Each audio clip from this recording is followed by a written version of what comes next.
What's wavy? It's MoonVibes, and you're tuned in to my TCU Ultimate Rebuild, where I am about to do recruiting. The best part of this great game that we call NCAA football. Right now, currently, I think the only pipeline states that we have is Texas and Louisiana. Total on roster, we have 69 on roster. Seniors, we have 12 that are leaving after this year. Juniors, we have 8 on offense and 5 on defense. Sophomores, we have 14 on defense. Our defense is so young. And then only 6 on offense. And then offense, we have 16 freshmen. In defense, we only have 8. So you're going to have to plug and hopefully find some guys that can play. With these being nothing but 4-star recruits, I like where we are right now. Let's add some points to these dudes. Let's add maybe he has a 180 bonus. Let's add 400. Let's add 350. Let's add 300. 5 stars. Let's add 400. Brian Clark, tackle. Let's add 300. Another 300 on the board. 300. Actually put 305. Another 350. Let's put him at 300. 300. 300. Another one. Actually put 400 on you. I need a linebacker. DN out of Lake Charles. 450. Isaac Sims. Let's get that max out right there. So I have 1, 2, 3, 4, 5. 5 that are not in the race. But I have to put something on there. So let's put 4. Take some points off of some of these dudes. So I can get a little bit more points to work with. And keep in mind I haven't scouted everybody just yet. So I'm going to work on that. And that's why I kind of need these points. After we advance though, of course. So put 300 on him. And let's take everybody down by like 50. So that frees us up to what? 470? Alright, 50. 50. My bad. 50. 50. 50. Alright, 75. 75. 75. How much we have left? 95. Alright.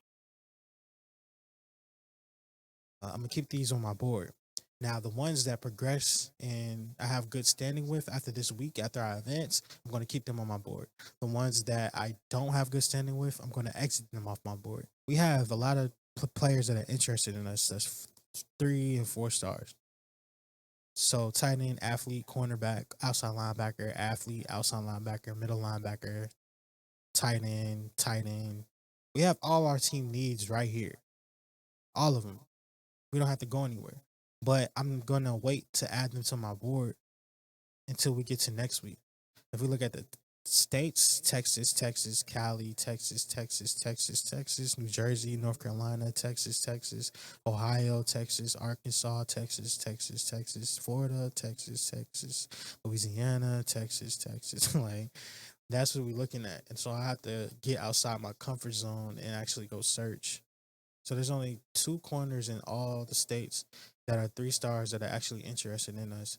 One's 160 out of Cali, and then one's 170 out of Texas. One's 438, one's 45. It's kind of in the mode of Thomason in a way, the smaller corners. But the problem about him is that he's ranked number 95 as a corner, and I don't really too much care for that. The number 2 corner in the nation is already on my board, and we are second right there. So I would have 2 corners coming in that are like fitting the mold of Tomlinson.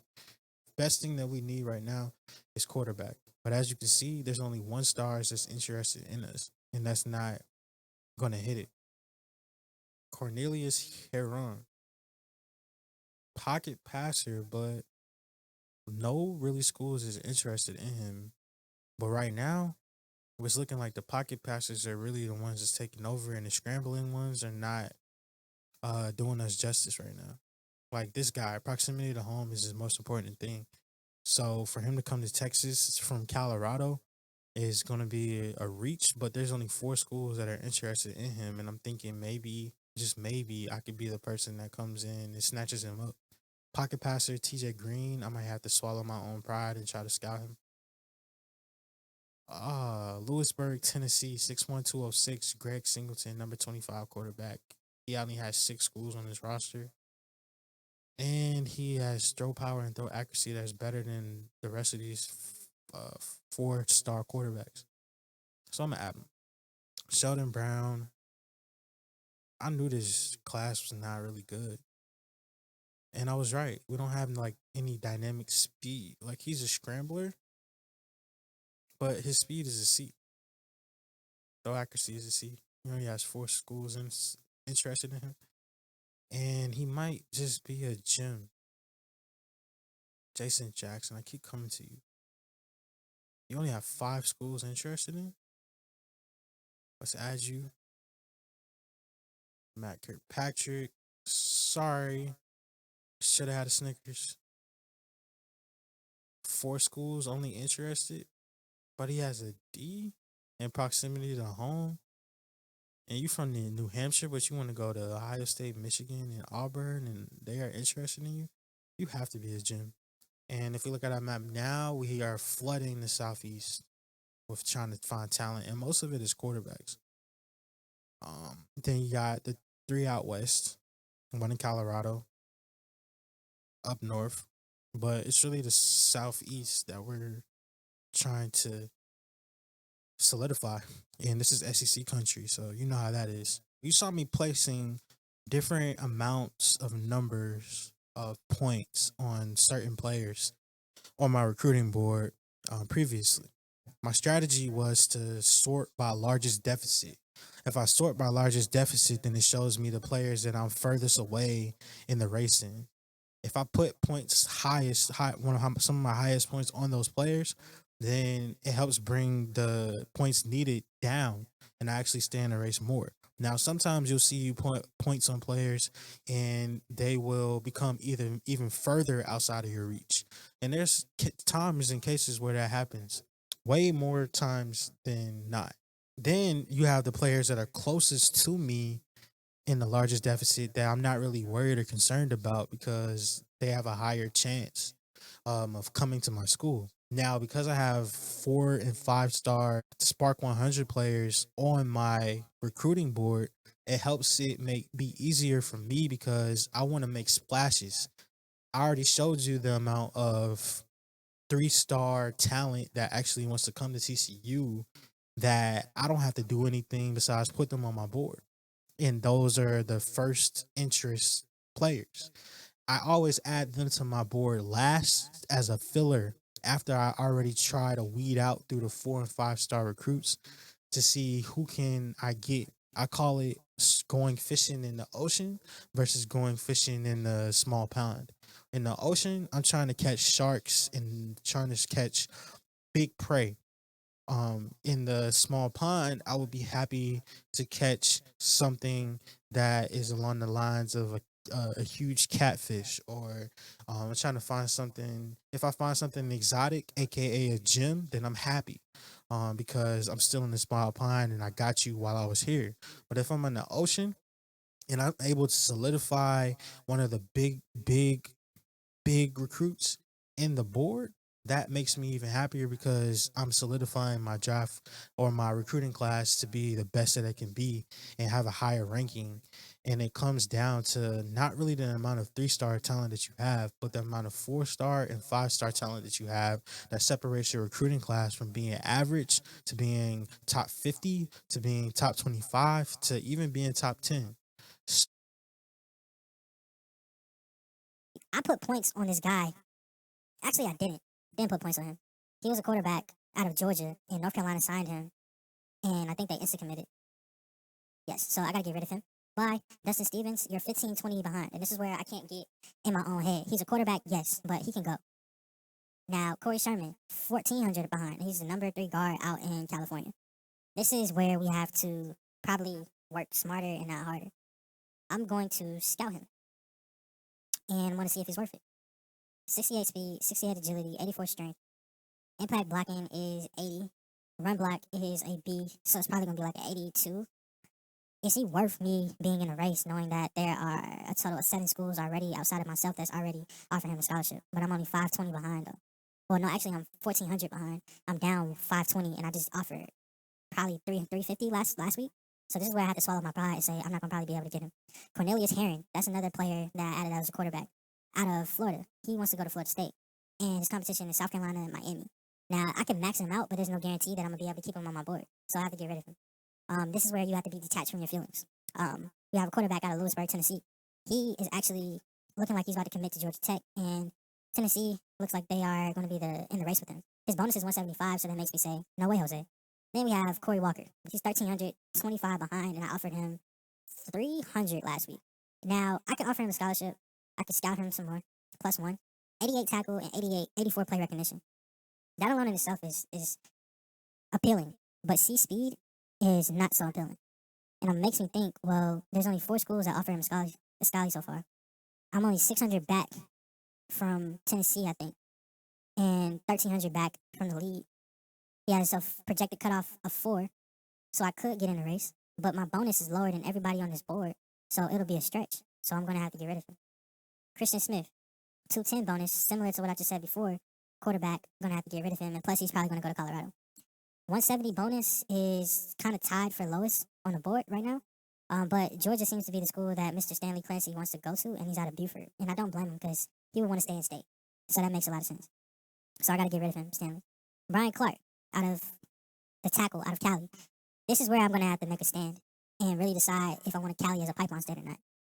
His impact blocking is 80. I like that. Pass blocking, solid. Run blocking, solid. Jumping, don't really need to be jumping. But his strength of being at 87 is gold to me.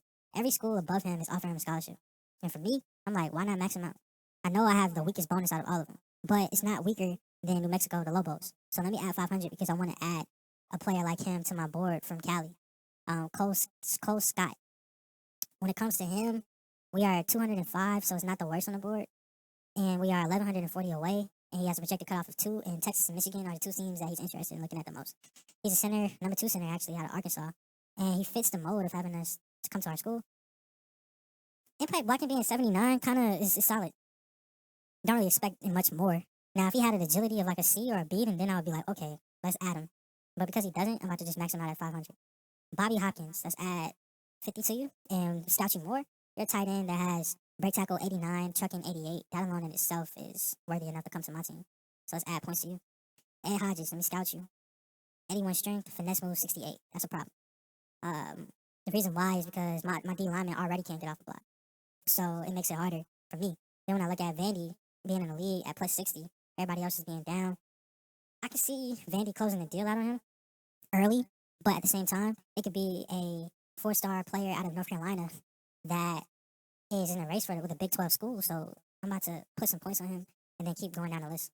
Now, as you can see, I haven't cracked the code yet with anybody, but me adding 400 to the kid out of Lake Charles, Louisiana, at the bottom is doing me justice. I'm staying in the race with Georgia with the 6'6" athlete that happens to be looking like he could possibly be a quarterback.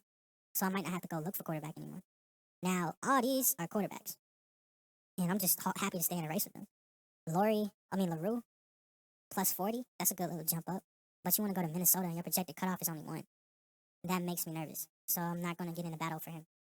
Eric Espinoza is 5 stars. He should be the one that I'm adding the most points to. And I really can get rid of him, Ed Hodges. So Eric Espinoza, let's add more points to you. And if we're really being serious and really being realistic, just to fine tune my board, I can really get rid of Brian Clark and Cole Scott too. Because although I do want them, I don't want to break my pockets and miss out on other opportunities just because I'm trying to hold on to my own and hold on to these recruits as much as possible.